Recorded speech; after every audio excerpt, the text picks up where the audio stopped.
And ultimately, the good fight doesn't care about you. If the good fight isn't keeping you alive, I'm not happy about the fact that companies basically wait. I don't like doing it because it means that we're one less company to potentially sponsor us to do cool things, right? Okay, $1,000 a day, whatever it is. How do we feel about kind of pressuring companies? Like, I recognize we shouldn't have to do that.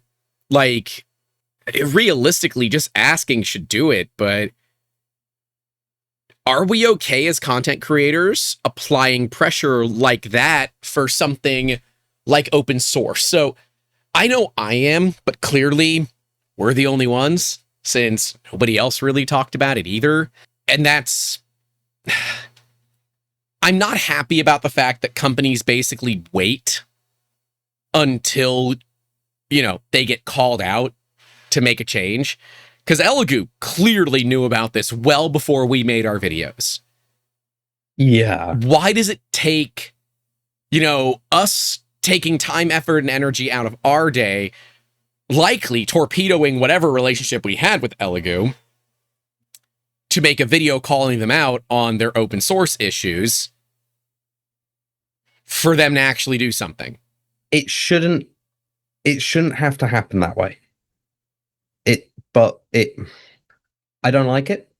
I think that we need to hold the entire industry to higher standards. But with consumers not caring about open source the way they used to, do we just say this is the cost of doing business in this industry? Do we say that it is what it is? Like, what is the... Like, I hate that we always have to push toward outrage, right? Because it's not the only type of sensationalizing that seems to work, because it makes them fearful for their bottom line. And that sucks. It shouldn't be that they have to be scared for their bottom line, but it also shouldn't be in the sake that we have to make them scared for them to do anything. Right.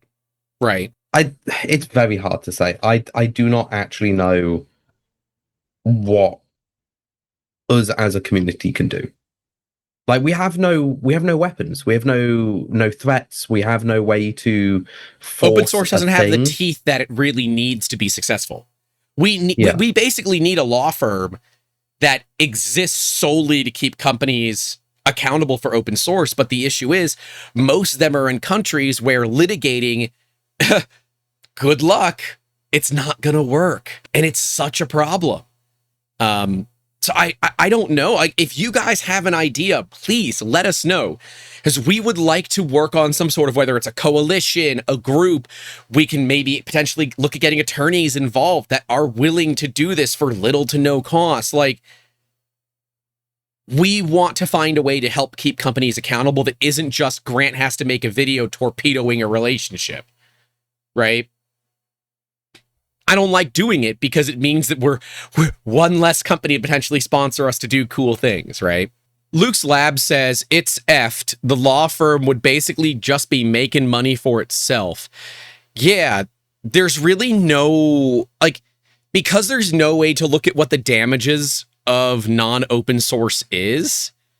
Like, if you're supposed to be open source and you're not, like, what are the appreciable damages that you could pull from this? Right? I don't know. So, like, again, yes, you can technically litigate open source, but how do you recoup the cost associated with the financial outlay required to litigate such a thing? So normally you would literally, you would do it under 3 different aspects. And I am going more on the American side because the British side wouldn't allow it at all. You would go damages/losses. And most lawyers will look at it and go, well, there is no losses. Right. It's a free thing. Yep. You can't lose anything on free. Yep. You can do a possible market impact where you can do damages and losses for other companies on behalf of a free project. So say company A steals free technology that should have been licensed. They earn $1 billion. Company B, who didn't do stealing, lost a lot of profit because of that stolen free tech. They can technically say they lost profit, and that is damages. Well, is it an easy fight? No. It's not an easy fight. Most lawyers will not look at it. And it's why I'd like to see open source actually come with penalties for not abiding by it, because then you know, whether it's a new system of open source that says, yeah, if you're supposed to be doing it and you're not, you're going to be, you know, in violation, and it's $500 a day. Okay.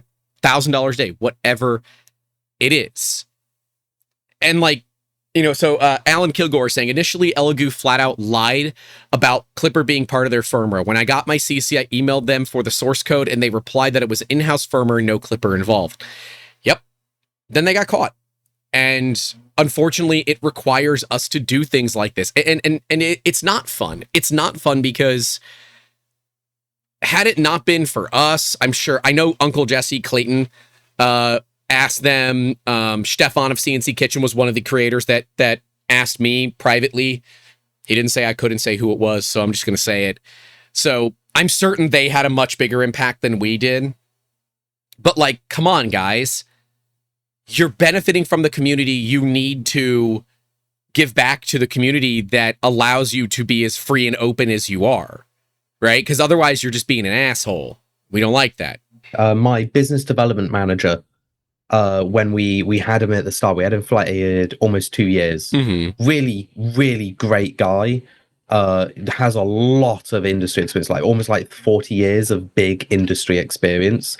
And the one thing that he drilled into me as we were developing the company is, and it sucks to say, and it's very sordid, so don't take this out of context, though immediately clip it out of context. You've got to do it, it's the law. Screw all of your ethics, earn money. It doesn't matter how moral you are going to be or what your standpoint is. If you are starving because you cannot feed yourself, because your ethics are getting in the way, it's not the world's problem, it's now yours. Do not care what you need to do. You can care when you have money. And that was something that really stuck with me, because everyone in this chat probably knows my ethos on safety and equipments and all of that, and we will never compromise on it. Right. And we have to make hard decisions sometimes where it is like, how far do we go? In theory, there is this perfect line of perfection. Everything below that is breaking our internal morals.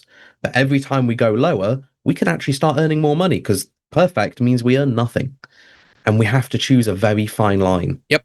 And it's something that a lot of people also have to determine is, if you're doing a business and your morals are starting to get in the way of you like feeding your family, maybe start reevaluating your morals, because the world is kind of uncaring. And if you are unable to support the people you need to support because you are fighting the good fight, you are either doing something exceptionally good or exceptionally foolish. Well, and ultimately, they are not what is the term meaning? They're one or the other. Bloody hell, I had it in my head. Mutually exclusive.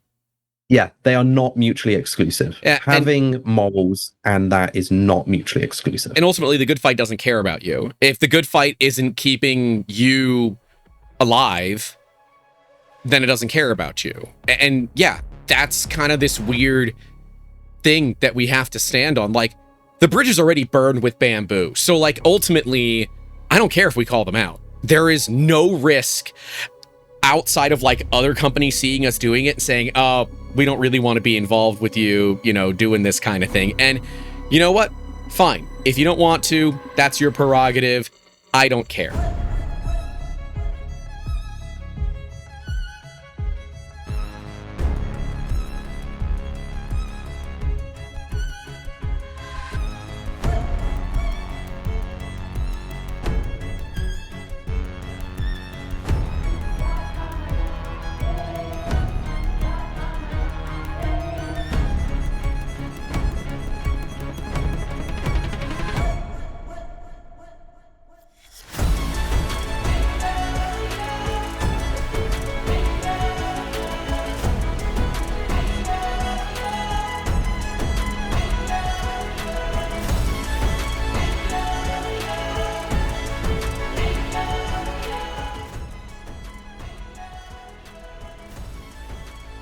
Yeah, temporary tattoos instead made. of the teardrop, we just get like a little index head, because it's already pill shaped, and then we just put the word index across the head. I see the GoPro helmet made for a chicken is a good one. Mobility scooters are also really good for getting good shots, and those stupid hoverboards are also really good for getting dolly shots.